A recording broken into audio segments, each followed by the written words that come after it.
Welcome back to my channel ভূত কথা। তো শুরুতেই বলে নিই, সবাই কেমন আছেন? আশা করি ভালোই আছেন। তো এটা আমার নতুন চ্যানেল ভূত কথা। চ্যানেলটি আপনারা অবশ্যই সাবস্ক্রাইব করে নেবেন, যেন নতুন নতুন ভিডিও আসলে আপনারা সেটা উপভোগ করতে পারেন। আর আশা করি আমি সামনের দিনগুলোতে আপনাদের জন্য অনেক ভয়াবহ ঘটনা নিয়ে আসতে চেষ্টা করব। তো চলুন বেশি কথা না বাড়িয়ে শুরু করি। আর এই গল্পটা শোনার আগে একবার চারপাশে তাকান, দরজাটা ঠিকমতো বন্ধ আছে তো? যে বাড়িটা কেউ ভাড়া নিতে চায় না, ঢাকার উপকণ্ঠে কেরানীগঞ্জের দিকটা একটা পুরনো এলাকা আছে। লোকজন একে বলে নিশ্চুপতলা। নামটার কারণ কেউ ঠিক জানে না। কেউ বলে একসময় এখানে কবরস্থান ছিল, কেউ বলে রাতে নাকি শব্দই হয় না, কুকুরও ডাকে না। নিশ্চুপতলার ভেতরে একটা বাড়ি আছে, মল্লিক ভিলা। দোতলা, লালচে কালো দেয়াল, ছাদের কোণে ফাটা কার্নিশ। বাড়িটার সামনে দাঁড়ালে মনে হয় বাড়িটা তোমাকে দেখছে।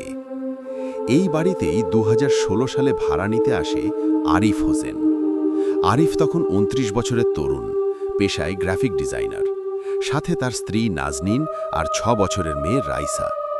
দালাল খালেক চাচা বারবার বলেছিল, ভাই অন্য বাসা দেখেন, এইটা ভালো না।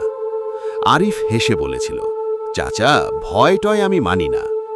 সেই কথার 21 দিনের মাথায় নিশ্চুপতলা এলাকার মানুষ প্রথমবার পুলিশ ডাকতে দেখে।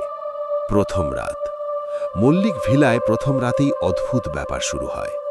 ঠিক রাত 2:17 রাইসা ঘুম থেকে উঠে বসে।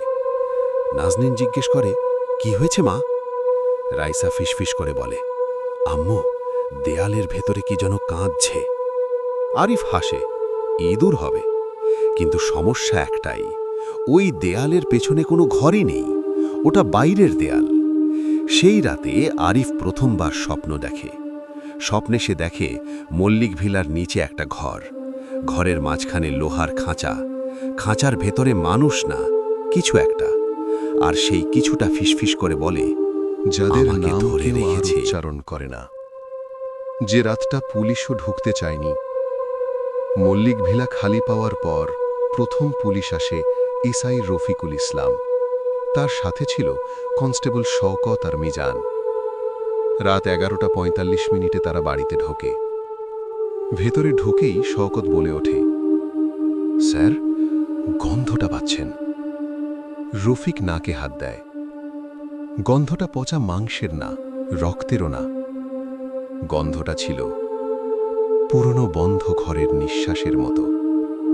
ঠিক তখনই দোতলা থেকে টুপ টুপ টুপ কারো হেঁটে নামার শব্দ। মিজান চিৎকার করে বলে, স্যার, ওপরে কেউ আছে।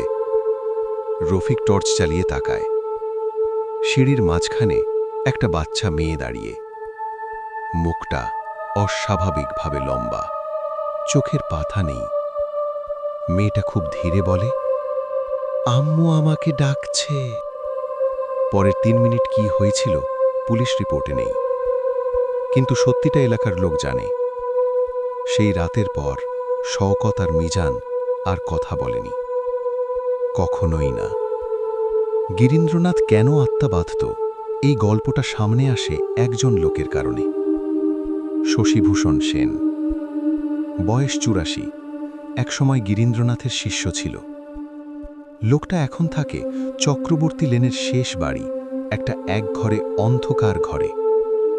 সে বলেছিল, গিরীন্দ্রবাবু আত্মা বাঁধত মৃতদের নয়, মরার আগের মানুষদের। আরিফদের মতো পরিবার আগে থেকেই টার্গেট করা হতো। কারণ